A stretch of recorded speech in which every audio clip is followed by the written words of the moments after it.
बाळापूर तालुक्यातील उपराष्ट्रीय महामार्ग क्रमांक 161 जी हायवे रोड गेल्या 2च वर्षात रस्त्याची चाळणी झालेली दिसत आहे।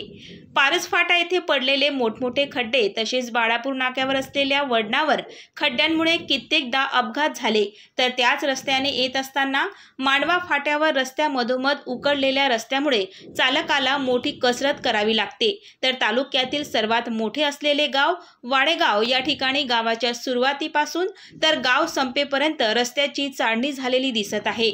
वाडेगाव मोठे बाजारपेठ असल्यामुळे या ठिकाणी बाहेर गावावरून दळणवळण करिता येत असलेली लोक व गावातील नागरिक रस्त्यावर पडलेल्या खड्ड्यांमुळे चालताना आपला तोल सांभाळत चालावे लागत आहे। तर विद्यार्थी शाळेत जाय करत असताना बस स्थानकावर पडलेल्या खड्ड्यांमुळे कित्येक वेळा ट्रॅफिक जाम होत असतो। तर गणपतीच्या उत्साहामध्ये भीम मिरवणूक ही याच मार्ग निघत असते। या पडलेल्या खड्ड्यांमुळे जर कुठला अनुचित प्रकार घडला तर याला जबाबदार कोण असे सार्वजनिक बांधकाम विभागावर गावातील व तालुक्यातील मंडळी तासरे ओढत आहे।